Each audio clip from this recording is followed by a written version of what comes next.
He's down. Fucking go get it. Go get it. Go get it. Hey, no, don't do that. Come on, don't do that. Don't do that. Don't do that. Don't do that.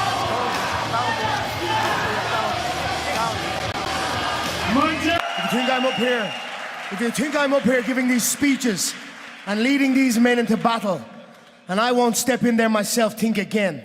For sure, Conor McGregor will fight in bare knuckle fighting championship. Mark my words. Was that real? Did Conor McGregor actually just stop to bare knuckle fighters from throwing hands?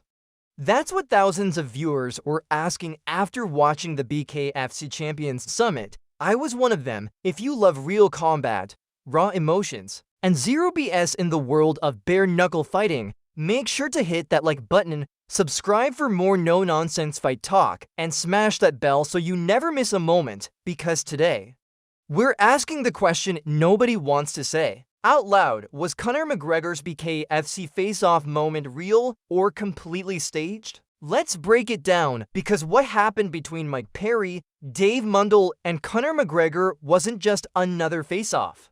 It was the kind of moment that makes you wonder, is this sport still about fighters or is it now about followers? The moment everyone's talking about. Let's rewind. Two of the most intense fighters in BKFC, Mike Perry and Dave the Redneck Mundell, are standing inches apart.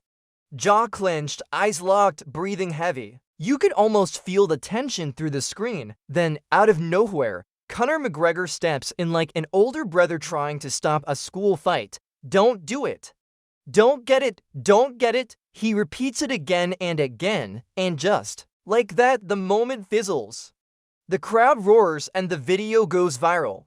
But the big question is, why was Conor genuinely trying to protect the fighters from ruining their matchup before fight night? Or was it all part of the show? Because if it was real, then hats off to him. That takes guts. But if it was staged, then what are we even watching anymore? Is this bare knuckle fighting or bare knuckle acting? Let's be real. We all know promotion is part of the fight game. It's been that way since Muhammad Ali, but lately it feels like the promotion has become more important than the fight itself. That BKFC moment was gripping, it got views, it made headlines, but here's the thing, it was too perfect.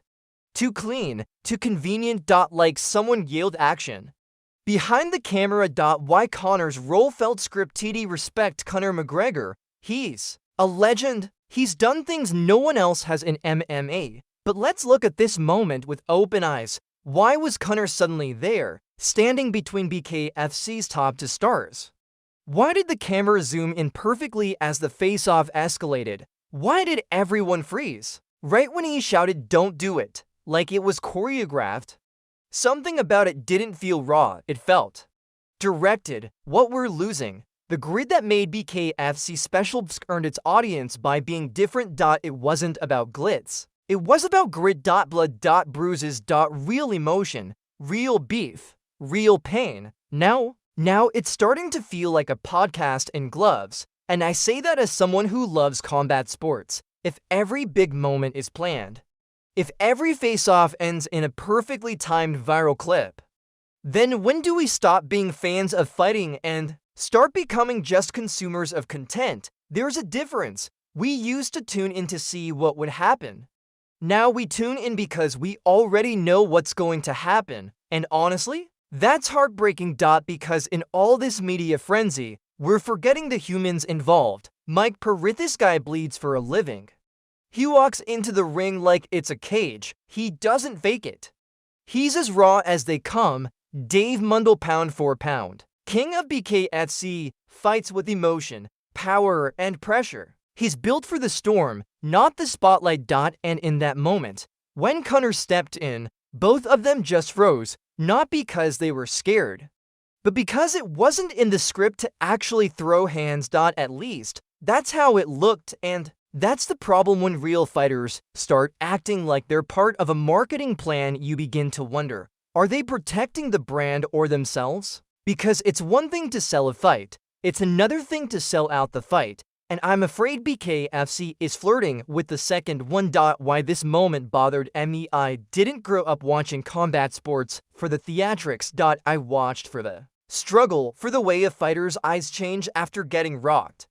For the roar of a crowd when someone gets up off the canvas. For the handshake after a war that lasted 5 bloody rounds. That's what makes this sport sacred.